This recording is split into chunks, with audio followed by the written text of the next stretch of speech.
Welcome, everyone. Thanks for joining us today.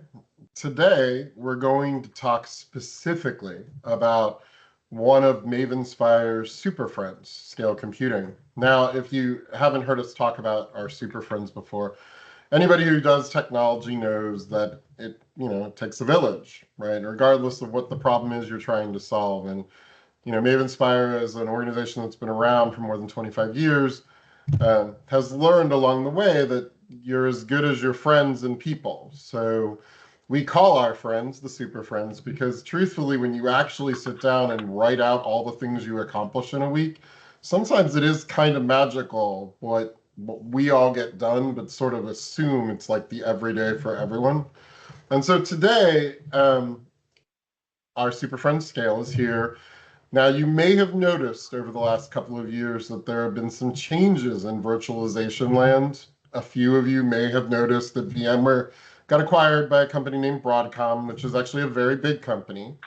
Not only do they make like networking gear and different kinds of hardware chips and are into like a bunch of different stuff, but they own several software companies, including now VMware. And they've made some changes. Some of those changes have been to streamline, to simplify, and some of those changes have been getting clear on who they want to be customers and who they don't potentially in the future want to be customers. And that has created a little anxiety. I shouldn't really be telling you anything you don't know.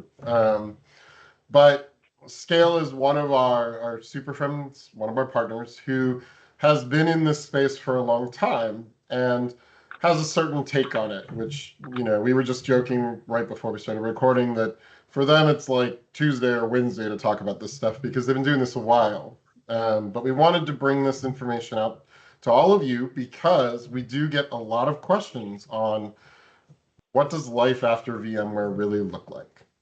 So with that, I'm going to kick it over to Sean and Ross, let them introduce themselves to the rest of you and sort of start walking you through what you need to know.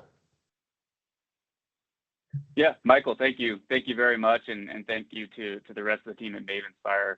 We've got a strong partnership with the folks over at Mavenspire, and I appreciate you guys coordinating this as well. So like Michael said, I'm Ross Grossmer. I'm the regional sales manager for the Mid-Atlantic region here at Scale Computing. I've been with Scale for a little over 11 and a half years now, which is crazy to say, but here we are. And I took over the Mid-Atlantic patch a little over 10 years ago now. So I've seen the product, the organization growing to what it is today. I'm looking forward to this. I'm going to let Sean introduce himself also. Yeah, hi everybody. So my name is Sean Walsh. I'm the solutions architect for Scale Computing, responsible for the Mid-Atlantic. I've been with the team here for almost 3 years, and prior to joining the team, I was actually a Scale customer working in the public sector. So I'm looking forward to showing you around the product and seeing if it makes sense for your environment. So thank you for your time.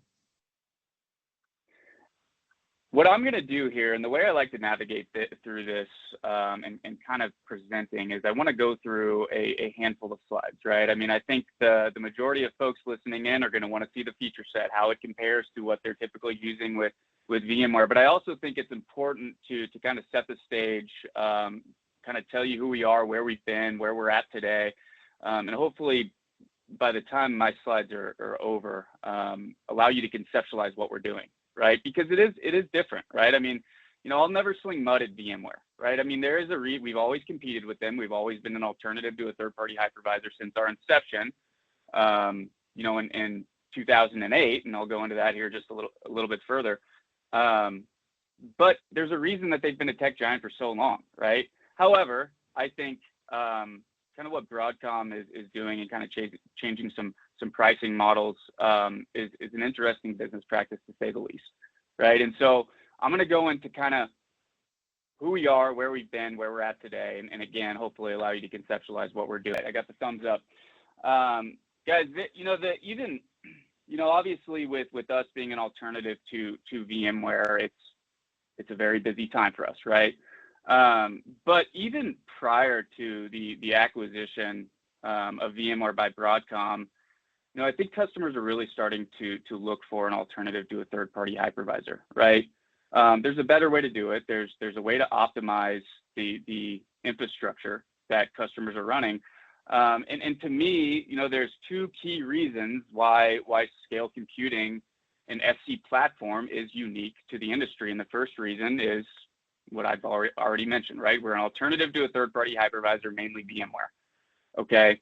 And the second reason why we are unique to the industry is because we have always had a very heavy focal point on the market segments that Broadcom has elected to get out of, right, entirely. And that's their words, not ours, okay, which is the SMB, the mid-market for the core data center, but also edge, robo, distributed enterprise, MSPs, okay? They got rid of their robo licensing, et cetera. And so, again, it's a busy time for us, and kind of telling you guys our background story is important because, again, it is unique, but we actually started as a company back in 2008, okay? So we've been around. We are veterans to the hyperconverged and edge computing industry here. And you fast forward to 2012, and that's when we launched our hyperconverged and edge computing solution that we have since coined SC platform, okay? And really, at the end of the day, what we are is we are a software company that sits on commodity hardware, whether it's sourced by us or through Maven Spire, and we ship it as an appliance. So when it arrives on a customer's doorstep, it's ready to install, okay? And really our secret sauce, again, is our software. It is an all-inclusive software package. It is the hypervisor. Yes, that's the most important one and also the most topical. But also it's, replication. It's any and all features that we have and any and all features that we roll out, customers are entitled to. So we really took the reverse approach as opposed to larger vendors in the tech market where we wanted to build a solution that's all inclusive, right? A true one-stop shop for their environment or their entire infrastructure, right? Across multiple sites or just one single site. All right. And at production, guys, typically what we're doing here is we want a highly available solution, a private cloud solution. And the way that we accomplish that is using 3 nodes. Okay, so we're always going to have 3 nodes somewhere. All right, and after that initial 3 nodes, you can use single nodes, right? You can use them for, maybe you've got an abundance of sites. You can use single nodes there. You can use other 3-node clusters for local high availability. But a lot of times that single node is going to be used for disaster recovery as well. It's affordable and it's effective. Okay. So at production, it's 3 nodes, and that integrates your servers, your storage, your virtualization, and it essentially acts as a private cloud. It's fault tolerant and it's self-aware, self-healing. And what I mean by self-aware, self-healing is it knows how many available resources are on each node in the cluster. So you can lose multiple drives. Okay. You can lose an entire node and still maintain production. Okay. Because the data from the failed node is going to populate on another node in the cluster with the most available resources, and it does it on its own. Okay. So again, at production, it's your server, storage, and virtualization. And if customers choose, when you combine our feature set with our OEM relationships within the market, it really broadens our ecosystem and expands that one-stop shop purchasing mentality. Okay, so if customers want their entire infrastructure on scale, they can for production, right? But also for disaster recovery with the built-in replication feature. We also have OEM relationships with Acronis, all right? Veeam has agentless integration with us as well. From a VDI perspective, there are also 2 offerings in which we sell and support if there's a need, okay? There's Parallels and there's LeoStream, all right? Depending on the use case, we're gonna lean one way or the other. So as I recap this slide here, guys, we are veterans to the industry, okay? We've been doing this for a long time, and we've always taken the approach that you do not need a third-party hypervisor, okay? That has always been kind of our go-to-market strategy, right? We want to really radically simplify the environment for the core data center, the mid-market, the SMB, but also distributed enterprise and those edge deployments, okay? MSPs, all right? We fit very well within that space. All right, and when you combine our feature set, when you combine our OEM relationships within the market, but also our ability to sit on a very wide array of hardware offerings, there's a lot of flexibility with how customers can use our platform. Okay, typically our bread and butter and what's got us to this point today is top left, core data center, okay? Where a customer migrates their, let's say, VMware or Hyper-V or all physical or mixture of all 3, they migrate those workloads into a 3-node scale cluster and they standardize on one single platform. Okay, it's a single vendor support system. If something goes wrong, you call us up. If it's hardware failures, we ship you brand new parts. But that 3-node cluster, it can be upwards of 10,000 combinations of configurations. Okay, it can be dual proc, high performing, high capacity, all NVMe. It can be dual proc, high performing, high capacity hybrid models, right? And we go all the way down to very, very small hardware offerings, which I'll get to here in just a second. Okay, and if you look diagonally, a lot of times disaster recovery is going to be included in a transaction as well, because we've not only simplified that, but we've made it affordable. I'll go into both backup and DR here in just a second.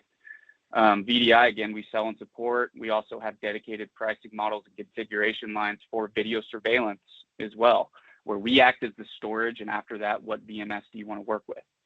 Okay. Now, I mentioned small hardware footprint offerings. Okay, and if you look at the top right here, these skeleton images that my cursor is circling, these are what we call our HE100s. Okay, if you're familiar with formerly the Intel NUC, now it's simply NUC, they took it over. This is actually based on the NUC. If you're not familiar with it and you're familiar with an Apple TV, they're about the size of an Apple TV. Okay, and whether these are going to be used for a use case or not, I always mention these because it speaks volumes towards the efficiency of our platform and how lightweight our software is.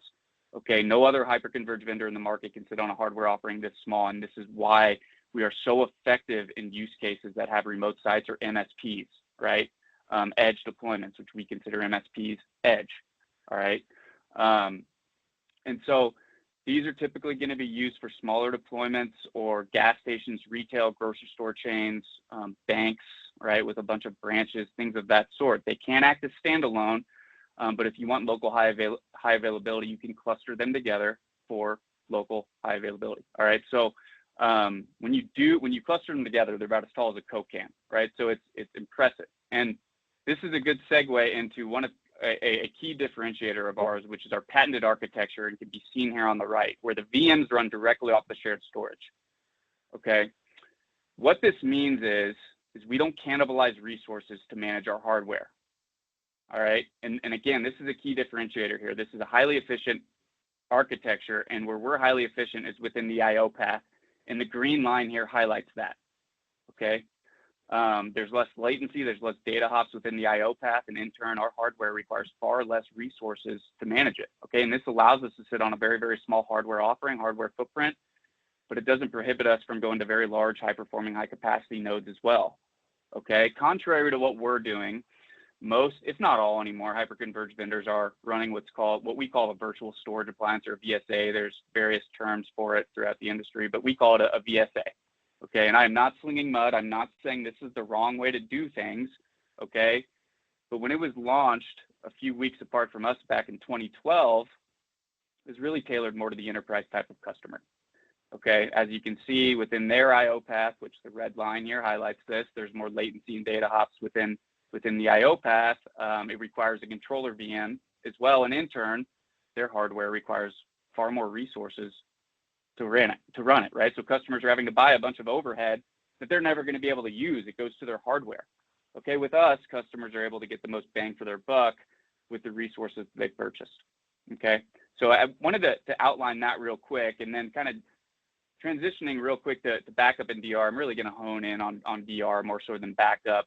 We are backup agnostic, but there are two backup vendors that we have agentless backup integration with, and that's Acronis and Veeam. Okay, others just have to be used at the agent level. Okay, with regards to disaster recovery, DR, it's number one, it's what budget allows, right? It's an insurance policy. Hopefully you never have to use it. Okay, and the second piece of criteria after that is answered is what type of performance do you want in the event of a failover or in the event of a disaster. Okay, so let's say site one, let's say it's a customer that has two sites. Okay, let's say site one is their main production site. Maybe site two is a colo. Maybe they've got Active Directory or domain running over there. In which case customers will typically go with a less performant configuration at site two as they do site one. Maybe it's two production sites and you've got, the same site at site one as you do site two, in which case we oftentimes will mirror configurations. So in the event of a failover, they're getting the same performance at site two as they are site one. Okay. A lot of times customers are also going with a single node, and whether it's a single node or another 3-node configuration, it can be all spinning disk. If you're okay with just limping along in the event of a failover, it can be all NVMe. It can be hybrid node or cluster as well. Okay, so again, it's budget number one and performance preference. All right. So just wanted to outline that, and that's actually a good segue with our segue into our replication feature, which again, I think to me, and depending on the use case, is the second most feature included in our software package behind the hypervisor. There is an immense amount of flexibility with regards to deploying scale. Okay, so like I said, we fit very well within distributed enterprise and edge. Okay, or MSPs. So there's MSPs or customers that have us running at a central data center. Okay, or multiple central data centers. Maybe there's two, right? And then they've got either single nodes or a lot of times 3-node clusters, maybe the HE100s or the HE250s, which I'll go into here in just a second. And they're either replicating in between sites or they're replicating back to a central data center. For those MSPs out there, these are customers. Okay, they're not necessarily sites. They're customers, right? So a lot of times when it comes to customers, we want local HA. MSPs can also host for their customers as well. Okay. These HE100s are very popular for those smaller clients that MSPs might have. Maybe it's an accounting firm or a law firm or a dental practice, doctor's office, things of that sort, right? And they can replicate it back to your site for backup and disaster recovery. Okay, and you're able to manage everything from one pane of glass using our Fleet Manager user interface, which Sean is going to show you. So there's two user interfaces before I go into my last slide. There's two UIs that customers have access to, and it really depends it really depends on what the use case is. If they've got one or two sites, they're going to be using our HyperCore UI. Okay, HyperCore is the name of our operating system and the name of our single sites user interface, usually 1 to 2, 1 to 3 sites. If you get above 3 sites, you're likely going to work day-to-day out of our Fleet Manager user interface, which is similar to, for those VMware users, vCenter, okay, where you can manage and monitor all sites from that UI. There's zero-touch provisioning, so you can provision a node or cluster at your main site, ship it out to its final resting place across the globe, have Suzy and accounting plug it in, and it's going to be connected to your network, and it's going to pop up on Fleet Manager, okay? There's Secure Link, where you can securely access a single site's HyperCore UI as well. So it's a pretty slick and intuitive UI. So I'll let Sean actually go through that. My last slide. Yep, go ahead, Michael. Before you change off that slide, the previous slide. Yeah, there we go. I just wanted to do a quick recap because it's just a lot, right? I was sitting here, as many times as I've heard this and as many years as we worked together, I was trying to put myself in the position of someone who had never heard this before, and it's a little bit of a fire hose, right, in terms of all the data. So I just wanted to recap. So what I heard you say, and obviously, love honesty. So if I get it wrong, correct me, obviously. But so more than a decade ago, Scale decided they were looking for a gap in the market where people just wanted flexibility of platform to be able to deal with quote unquote fleets of virtualization where people needed to tuck different machines, virtual machines in for different reasons. Some of those reasons are in the data center core where like density and scale are big, but some of them were like offices and tractor trailers and, security systems and industrial control and all over the place. And the point was to create something that didn't try to figure out every one of those use cases, but just support them. And so you have different sizes of Legos. You actually have a size that pretty much no one else has, which is really, really tiny, although really powerful, because we do see a lot of, NUC-based, like 3 and 4 node clusters running around that are actually doing the 12 to 20 VM thing with little to no effort, right? But you have these Legos, and you have enabled people to have single node things where, like that original robo, which not everybody can do in the HCI space. And you can obviously stack up the Legos to get to density. It can be flash. Some of these can have hard drives. Lots of different combinations of hardware for exactly the cost and speed you want. Yep. And you focused on making the experience simple, regardless of whether you're a single place or you have fleets of these things everywhere, or you're an MSP that has multiple customers that are all completely different each. That's where the focus has been. Did I get that right?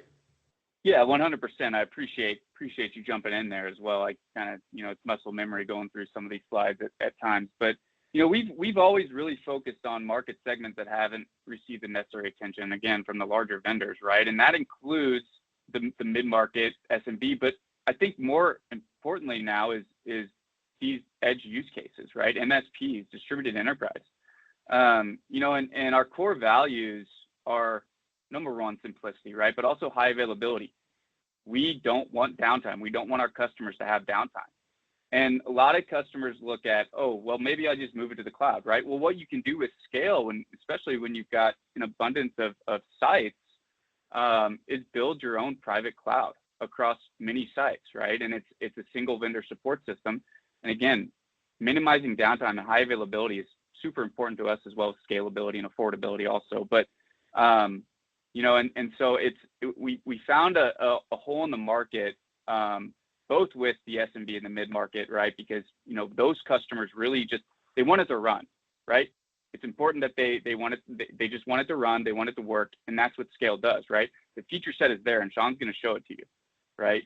When it comes to those edge use cases, MSPs and things of that sort, we can really optimize not only their environment, but their customers as well, right? And that's actually a good segue for me is kind of chatting about that sizing process and that wide array of configurations that I mentioned earlier, right? Is there's 10,000 combinations of configs.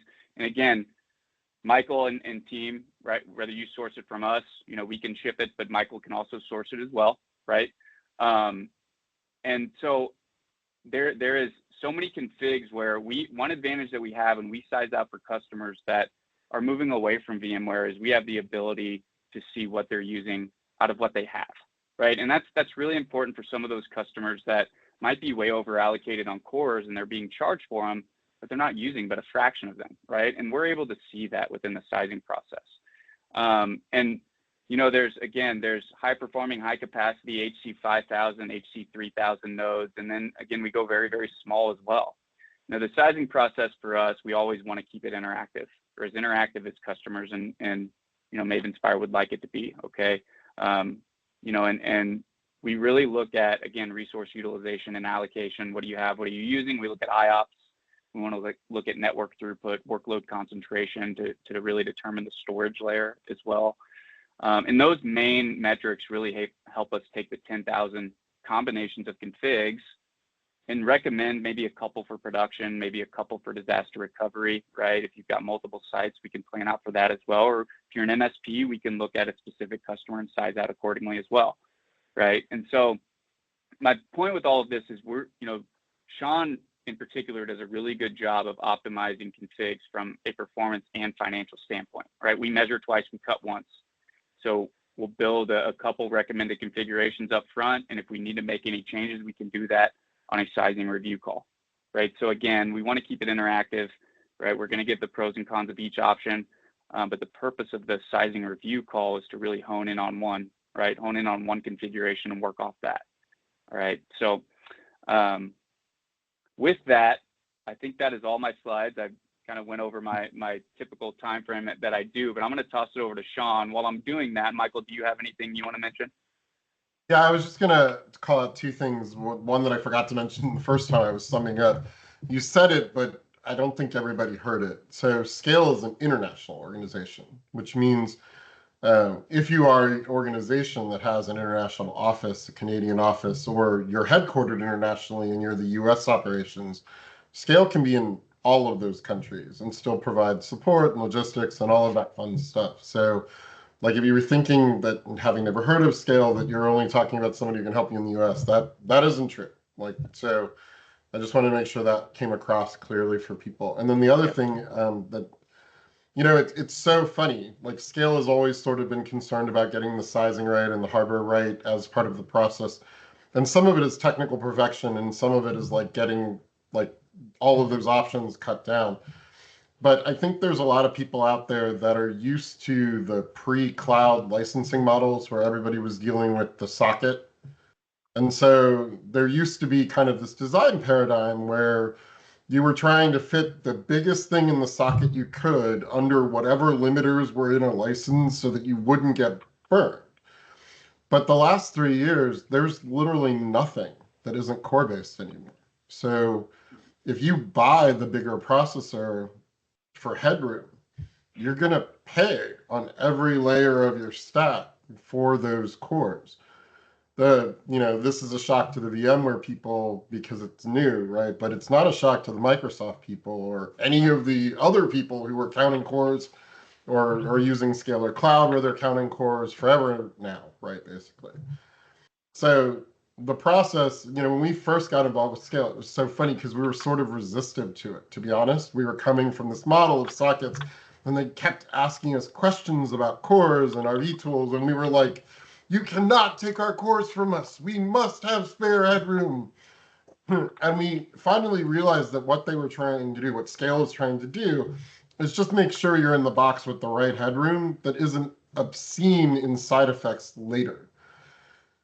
Overall, the cost of the thing is going to be lower regardless. Even if you make them do it on the socket basis, it's still cheaper. But they're just trying to get you to understand that the Microsoft license is going to come after, and this license and all of that, it's all lining up to cores now. So having a really efficient process to figure out what is the right amount of cores with that little bit of headroom is actually useful regardless of which platform you have. Like, a lot of people are just trying to make that change in their head. Yeah, and also too, to your point, I mean,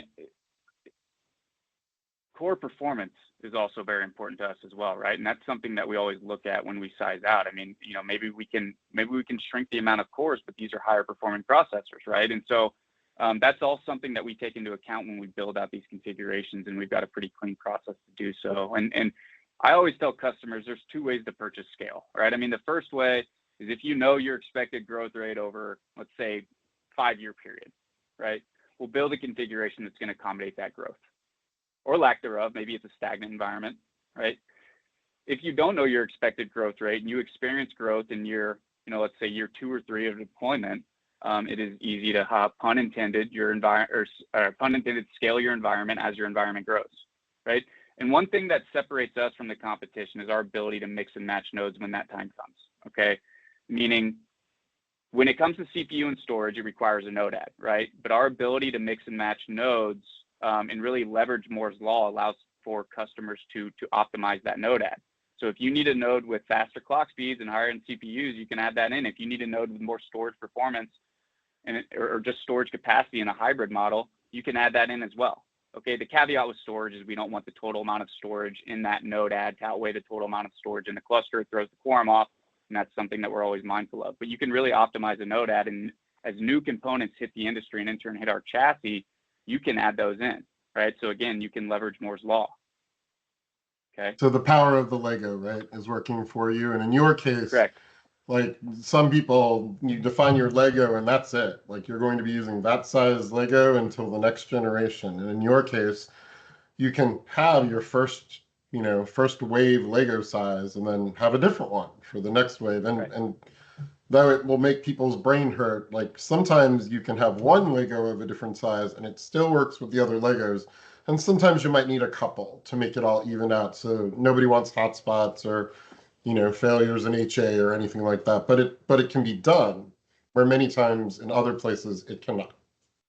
Yeah, exactly. I mean, and again, this is always something that we try to drive out during the sizing process, right? Is get some form of idea in terms of growth rate. I mean, when it comes to storage and RAM, we're typically going to shoot high because it just makes sense from a pricing standpoint. If we're looking at, and I'm spitballing here, 4 terabyte drives versus 8 terabyte drives, it makes sense to go with 8, right? Because you're typically going to use more storage than what you initially think. But I mean, it's something that we want to drive out during the sizing process is expected growth, right? And a lot of times customers might not have that idea, but there is a path and there is a way to optimize it. We were laughing. I think last week we were meeting with a storage vendor and we were doing a webinar with them where they were talking about how now the size per drive, even though they're not spinning, but they're still a drive, is up to 120 terabytes per little tiny drive. Like, and one of those little tiny drives probably fits in a Nook, right? But when it's just kind of obscene when you think about, like, beginning of my career dates me a little. Like, I'm hugging a 25 million pound 10 megabit megabyte hard drive as I try to lug it across the room. And now, you know, you have a stick of chewing gum that is like, you know, double digit, triple digit terabytes now. And this is kind of what we're talking about with these Legos. Every year it's more and smaller. And, you know, that just makes your Lego look smaller, but be super, like, amazing supercomputers. Heck, even the NVIDIA Sparks that just came out, that's literally a supercomputer that looks like a Mac Mini. I mean, like, it's just crazy what you can do. It's amazing when Sean has his HE100 at, you know, a booth of sorts, or he shows them, you know, in an on-site meeting or something like that, and just it's unbelievable to some people, right? You know, it's like data center in this, and it's crazy to think. And then whenever you mention, like, when you show them clustered together, it's like, wow, that's because they pack a punch, right? I mean, you've got 8 terabyte NVMe drives in those things. You mentioned 120, right? But you know, they really do pack a punch. And then the HE250s, those are the mini computers that have 3 drives per chassis.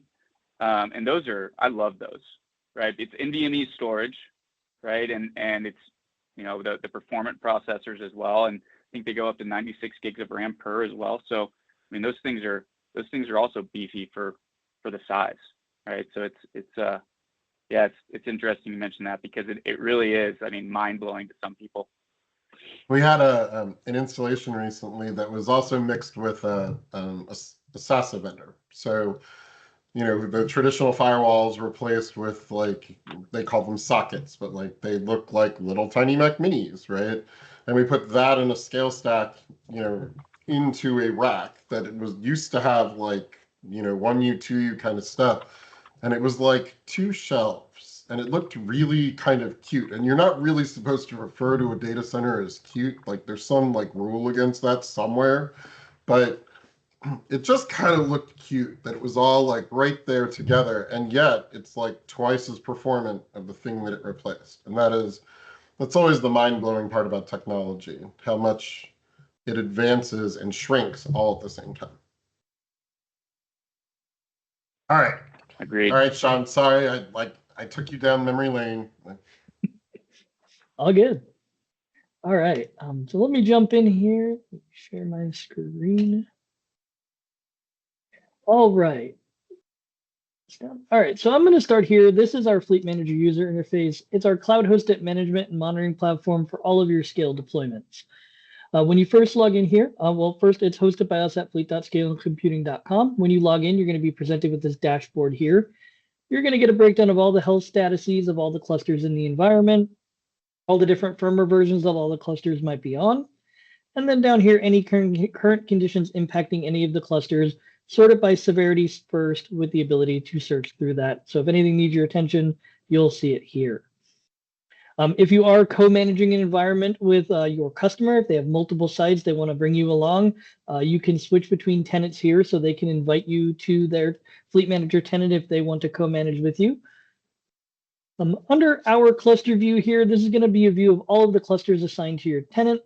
So you get the name of the cluster, the health status, how many hosts or nodes are in the configuration, how many virtual machines are running out of how many virtual machines you have resources allocated to, some tags for organization, our resource utilization gauges for storage, memory, and CPU, that firmware version again, and then you'll see some of these have a cloud icon.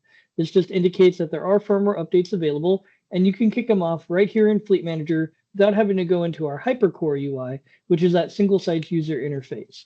Now, if you do want to get into HyperCore, we have a secure link button here, which will create an encrypted tunnel from Fleet Manager down to the cluster user interface, so you can get to work on your virtual machines without need of a VPN, without any network complexity. It's all right here for you. You'll notice at the top here, we have deployed in stage. We also have zero touch provisioning. So like Ross mentioned, if you were to send equipment out to a customer site or a second location, third location, whatever it may be, once you plug it into power and get internet connectivity, it'll call home to Fleet Manager. You'll see it in here waiting for it to come online, and then you can provision it with your LAN IPs, your backplane IPs, and all of the configuration that you need. Even if you are going out on site, this is a nice tool to save you from having to find a keyboard and a monitor to plug into the nodes to run a couple initialization commands. You can do it all right here from within Fleet Manager.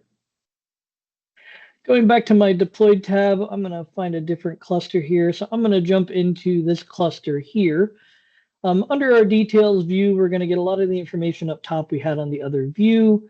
We'll get some historical cluster metrics for CPU, RAM, and storage utilization over a period of time. So if you want to keep track of that data, you have it here. We also have a metrics tab up top that digs a little bit deeper into node-specific utilization, as well as your top 8 virtual machines, again, over a period of time for the particular resource. Back under details, under our metrics, we have any current conditions that require your attention, some node-specific information, the LAN IP, hardware configuration, individual node resource utilization, as well as the ability to see if you have a support tunnel open with our team.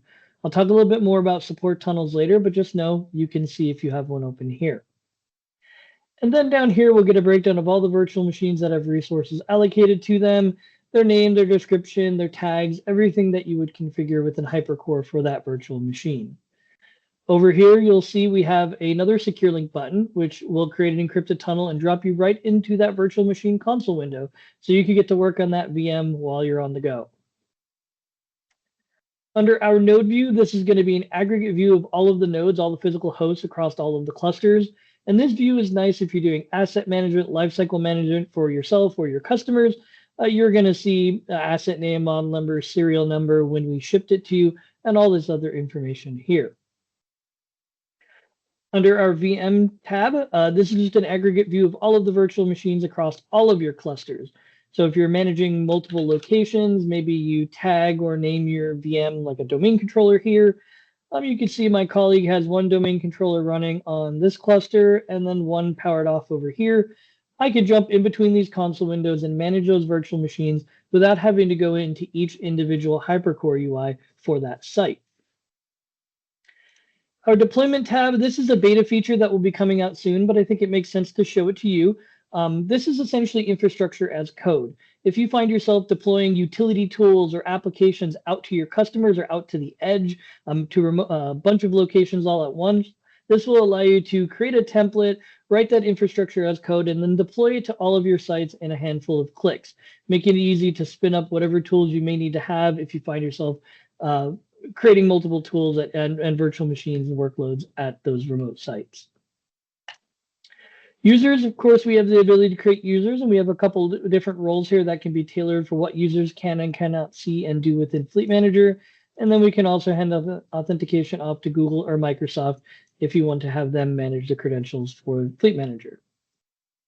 Under our settings, something to highlight here is we do have a well-documented Fleet Manager API. So any of the information in here, you can pull that data out and put it in a central asset management system, a monitoring tool, whatever you have that's available for you here.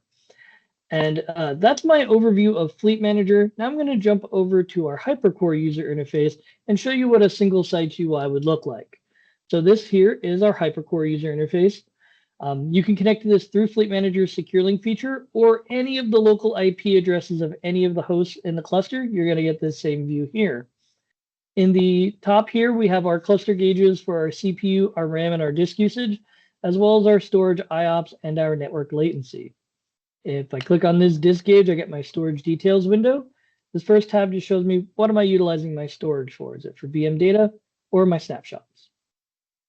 The efficiency tab, this just highlights that we do deduplicate data.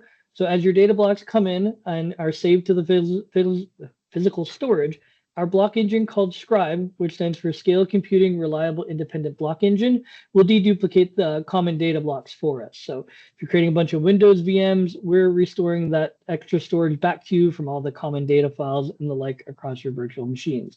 And you can see here, we've saved about 13 terabytes on our little demo environment. Under our provision tab, this just highlights that we do thin provision our virtual machines. So if we were suddenly to fill up all of the storage we've been allocating to our VMs, we'd be over provisioned here by quite a bit. So just another view to see where your storage is at. In the top right, you have those health statuses again, any conditions that are set that require your attention, criticals, warnings, notices, and informationals. You'll see them here as well as a pop-up down below. And if you have email alerts set up, you'll receive those as well. If I click on this condition, it's going to take me to my control center under conditions and give me a breakdown of the time, the severity, the node or nodes that are impacted, and a description. Now you can use that information to troubleshoot it yourself, or you could just hand it off to our support team and they'll take care of it for you. Below that, we have these three boxes. These represent the nodes or the physical hosts in the cluster. And this here is a RAM view. So we can see where our memory is allocated across the different virtual machines across the three nodes in the cluster. We also have a disk view so we can see where our data blocks live. And it's important to note our storage layer works like a software RAID 10, very similar. We're white striping and mirroring the data across the cluster, keeping you fault tolerant, right? If something happens to a node worth of drives or a node in and of itself, that data is safe and sound on one of the other nodes in the configuration. As Ross mentioned, we have a whole bunch of different ways to configure out storage, and you can see here, this is one of our tiered models where we have a mix of flash and spinning disk drives in each of these nodes. The way our data placement works is your data will come in and it will live on flash first. As those data blocks get colder, our block engine scribe will automatically move them off to the spinning disk. As they heat back up, it'll move them back to flash. So you're always getting the performance of flash out front with the capacity of spinning disk behind it. And you can use our heat mapping technology to tailor that data block placement. And I'll talk a little bit more about that when we get into the virtual machines. Now below that, we have all of these cards. These cards represent our virtual machines. So the grayed out ones are the ones powered off. The colorful ones are the ones powered on. On the card itself, we have our power control buttons. We have our console window here. So any management tasks you need to do, you have that here, as well as those power control buttons again at the top right. We have the name of the VM, the description, the guest IP addresses, any tags you set to keep yourself organized. You can also filter by through those tags, and then with that filter, you can do some bulk operations here. We also have resource gauges on the card so we can see what we're utilizing out of what we have allocated. Our wrench allows us to edit any of the descriptors or the resources allocated to the virtual machine. This button here allows us to live migrate between nodes. So if you feel the need to manually move a virtual machine, you can. When we click on it, it grades out the node that it's on and allows us to click on any of the other nodes in the configuration here to live migrate that VM to it. We can delete the VM if it's powered off and if you have permissions to do so. We can clone the virtual machine as it sits right here right now and create a new VM from that point in time. And we can also take a one-off snapshot right here from this front card. Now, creating a VM is just as easy as coming up here to my plus sign. I'll get my create VM window. I'm going to give it a name. We'll make it a fake database. We'll give it a description and we'll set some tags. Now, this first tag is going to group my cards logically. So I want to group them by my last name here so my cards stay together. And anything after that just helps with bulk operations, filtering, and of course, keeping yourself organized. Operating system, we have Windows or other. I know on Teams, sometimes you can't see the drop down. So Windows is Windows. Other is if you have Linux, Unix, virtual machines, virtual appliances from a vendor would fall under other. Drivers, we have performance or compatible. If you do have some legacy operating systems in your environment, we do leave compatibility drivers in here for you. I'm going to pick performance. Boot type, we have BIOS, we have UEFI, and we have UEFI with the Virtual Trusted Platform module. So if you're taking advantage of the latest and greatest operating systems or you need some VM level encryption, that VTPM is here for you. We'll pick our CPUs. I'm going to make it 4. We have 4 gigs of RAM. I'll make it 8. We have a 100 gig drive. I'm going to add a second drive in here. We'll make it a terabyte. From my boot from, again, I know you can't see the drop down, but this is a list of all of my installation media. So I'm going to pick my 2025 server ISO here and hit create. I'm going to get a message down at the bottom saying it's queuing that operation up for me. Now it's running. It's going to allocate those resources. And in a second here, there we go, completed. So my card's ready to go. I can power this on, jump in my console window, and go through my install. If you already have a virtual machine created or you create some templates for yourself, you can always just use the clone button here, change your name, your description, your tags, generate a new MAC address or clone an existing, modify your drive sizes, hit clone, and you'll have a brand new virtual machine based off of that VM that you just cloned. Jumping over to this view here, you can see this is what my boot type is, how many cores and how much RAM I've allocated to my virtual machine, any installation media I have attached, my block devices, and my network adapters. I could add additional block devices, additional network adapters, and modify my boot order between them all with these buttons down below. If I click on more next to one of my block devices, I'm going to get my block device info window. There's a lot of great information in here, but the one thing I want to highlight is this heat priority. So heat stands for Hypercore Enhanced Automated Tiering, And if you think back to what I mentioned before with those hot and cold data blocks, this is where you can tailor their placement. So by default, it comes in at a normal of 4, which is that happy balance managed by our block engine scribe. But maybe this W drive has a SQL database, and I want to higher prioritize that towards my flash storage. Well, I can move this slider up to maybe extreme, absurd, hyperspeed, ludicrous speed, or these go to 11 if you get the movie references.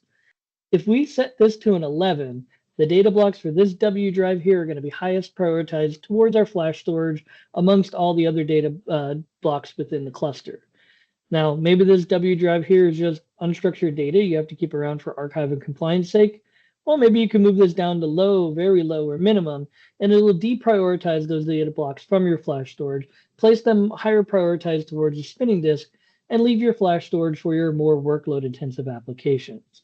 So you can tailor this on a per block device level to get the level of performance you need in our tiered storage models. Under our network adapters, if I click on more here, if you are segmenting traffic on your network, this is where you're going to tag any VLANs. It's important to note with our platform, we don't do any vRouting or vSwitching. We take all of that network complexity out of the hypervisor and hand it back to the routing and switching equipment that you probably already have configured. But if you are segmenting traffic on the network, this is where you're going to tag those VLANs as that traffic comes in and out of the virtual adapter on the VM. Now I'm going to jump into our data protection suite. This is our foundational backups, our built-in snapshotting feature. We can take 5,000 snapshots per virtual machine and have them on here for the life cycle of the cluster. They're immutable from the guest operating systems, giving you that protection from ransomware, malware. Anything that might impact a guest OS is not going to be able to impact one of these snapshots. If I go into my list of snapshots, you can see I have it on an hourly schedule as well as a daily, and then I have a couple one-off snapshots I've taken along the way. I do have a retention period set to roll those snapshots off as new ones are created to be responsible with my storage, and you can tailor these as needed. And then we do only save the differential data between the snapshots to again stay resourceful with that storage.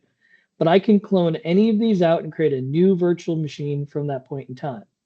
I can also go into my snapshot, take the block device out of that snapshot, mount it back to that VM, or again, I know you can't see the drop down, any virtual machine I have here on the cluster. So if you want to mount this W drive to a utility VM, verify the integrity of the data, find out it's the right snapshot, come back in here, mount this back into production, and that data is restored. Hey, Sean. Yeah. Just because we're talking about, life after VMware, anybody who's ever, used VMware knows that VMware snapshots have features, and some of those features scare all of us. And can you talk for just a moment? How do we have problems with torn snapshots? Do we have, like, the way this technology works?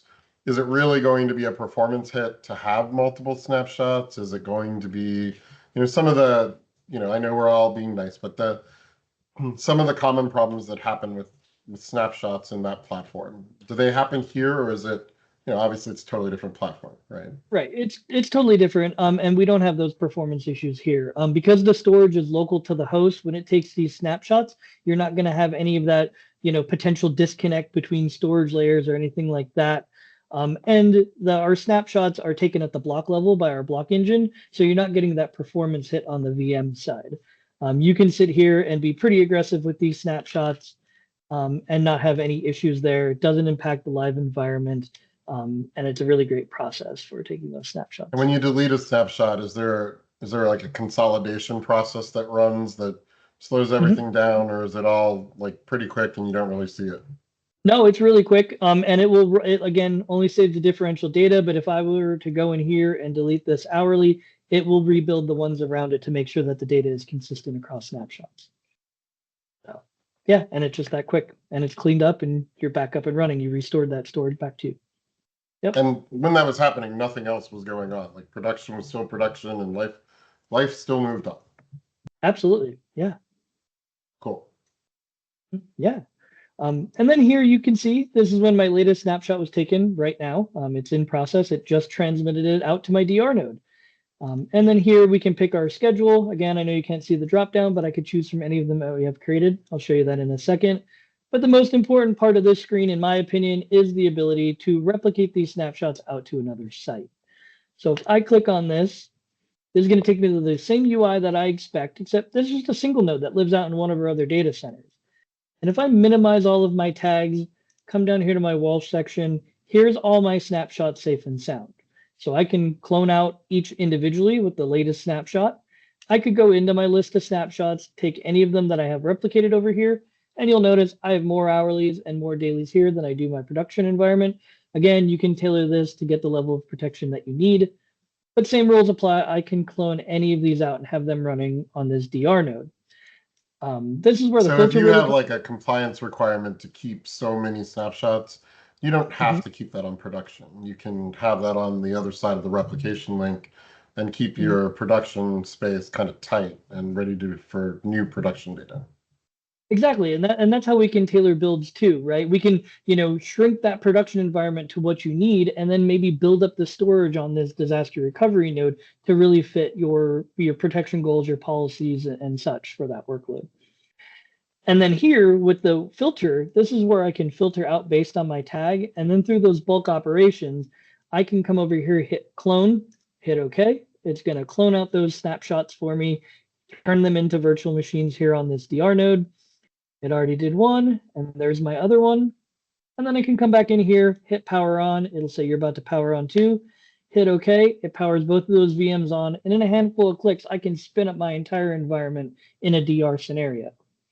And the important thing too is this doesn't just have to be a DR node. This could be a second site. This could be a third site. This could be hosted if you have a customer and you're hosting for them. This could be in your data center offsite for your customer.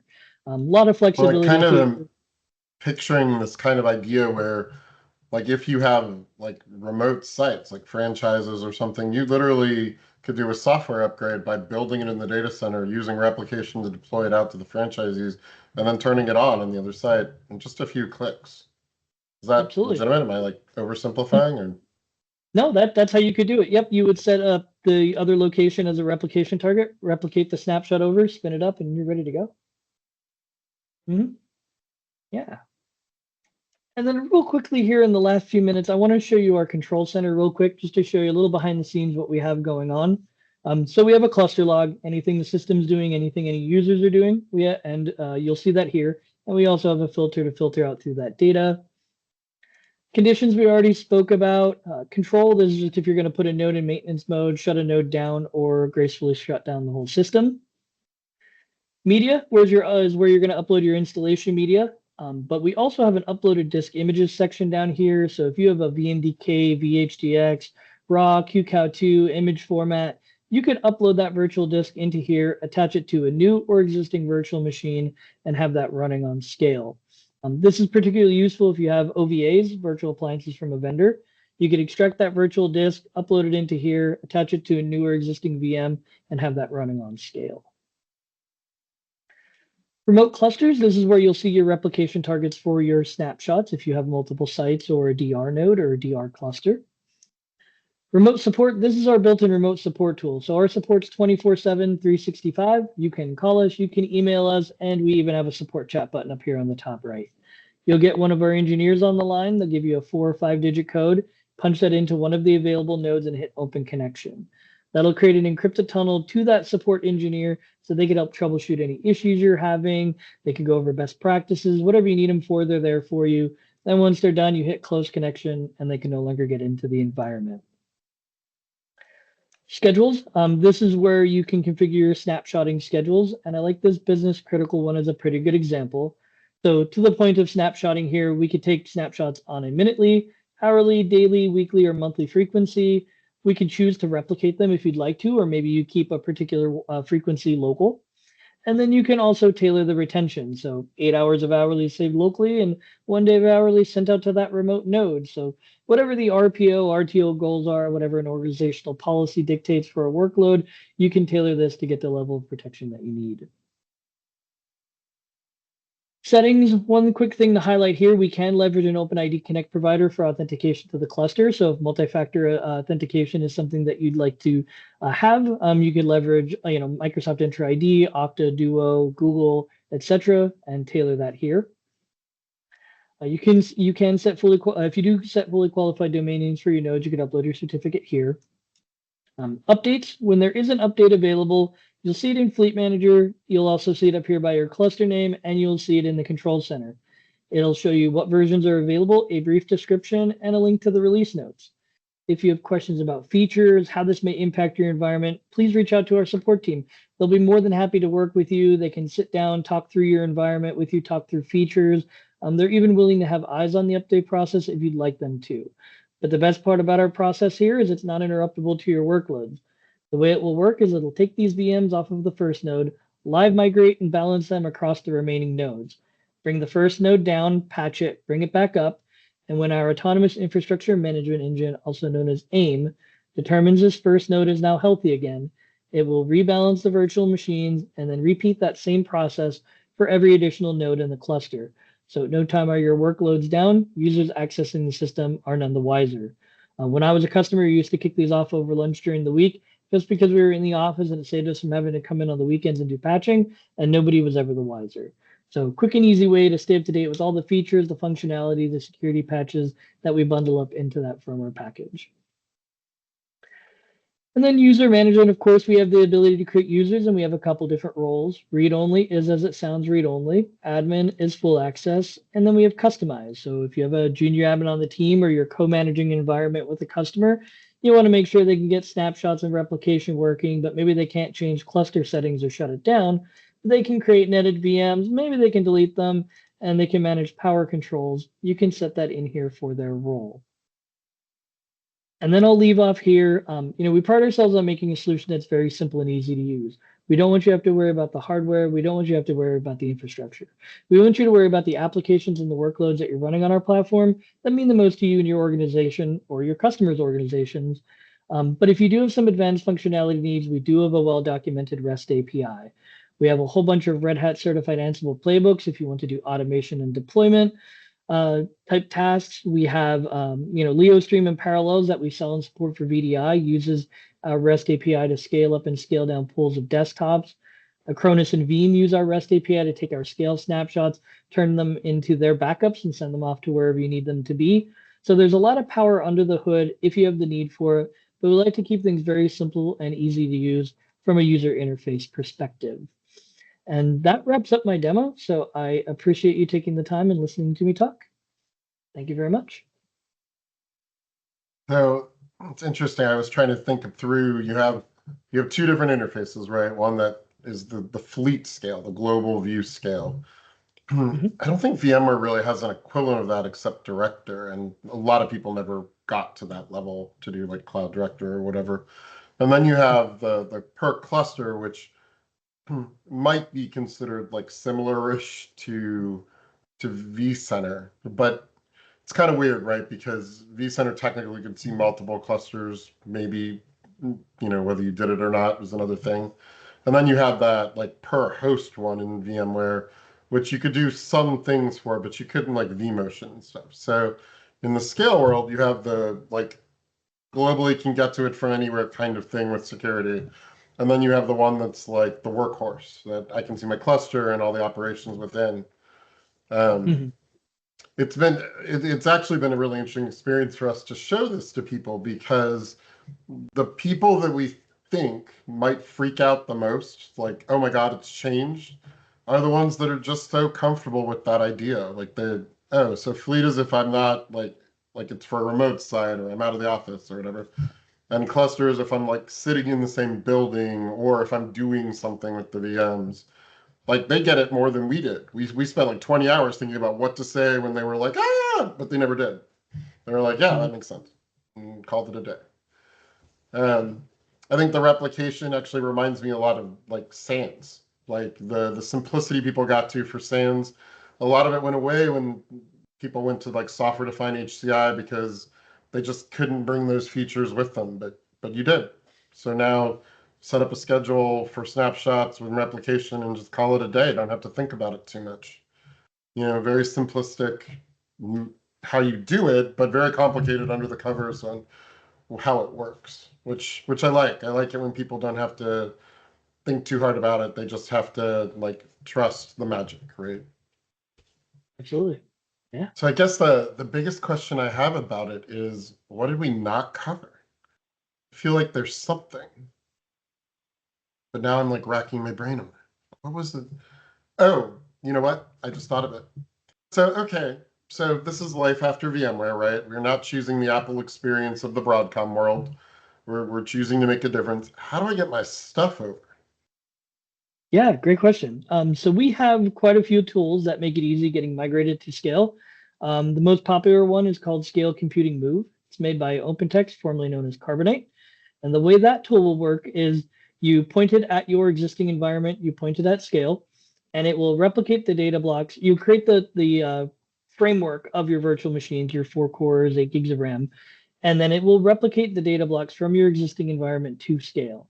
It'll make one incremental or one copy of the data and then send the differential changes over as that data changes. When you can schedule a maintenance window for yourself, you initiate the cutover. When you can cut over one at a time, or you could do the whole environment at once. It'll make one last copy of any differential changes, power it off on your existing environment, power it on Scale, and now you're running on Scale. So it's a very simple and easy to use process. We do have a different version of the SC move called SC availability or SC migrate. It's the availability tool. If you cannot sustain a lot of downtime, that minimizes it even further. So we understand people are sometimes in sensitive environments, and we don't want you to be down for any period of time or spend days trying to cut over.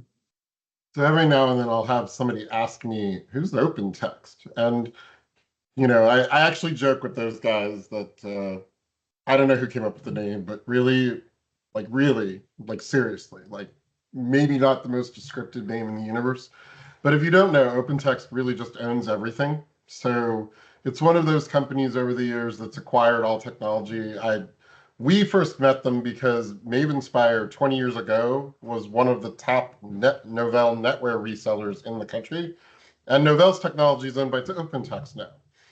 The Move product that Sean was talking about, if you actually trace it back to its original name, it's DoubleTake. So for all of us who like actually use DoubleTake, it's back, right? It just happened to go through Carbonite and then OpenText to now come back as OpenText availability or Move at this point. So again, building on this idea that this stuff is not new. This is capability that has existed for quite some time, and what is new is it is rare for a market leader to just sort of leave a market. Like that doesn't happen every day. But it has created the opportunity for the people who have spent their time like putting together solutions that give you a simple option to be the next market leader. And so as you're moving on your journey of trying to come up with a plan for life after VMware, you know, Scale is one of our super friends that obviously has it down from the Lego point of view. You know, there are clearly other options as well, but this is one where they kind of have it with the bow all pulled together for you. So not only how to build it, how to deal with distributed environments, how to back it up and make sure it's redundant, how to get your stuff on it, and how to do it pretty quickly so that if you're under the gun on a renewal deadline and that you didn't expect, if you've gotten one of those lovely cease and desist letters that you didn't even know was coming, like there are options. Don't panic. Breathe. There are options. Any last thoughts, y'all? No, I really appreciate it. I mean, I guess one thing, right? It's always amazing. I mean, there's a lot of customers, you know, it's what they know is VMware, right? And like you said, Michael, there are options, but it's amazing when customers migrate from VMware over to Scale and say to themselves or say to us, why didn't I do this sooner, right? And I think it's because of how we built our company, right? Our go-to-market strategy, who we focus on as customers, and at the end of the day, you know, supporting those customers as well. So do appreciate your time. Thank you very much, Michael, and the rest of the folks at Mavenspire. Sean, thank you for going through the UI as well. One last comment. I do occasionally get a question from Hyper-V users.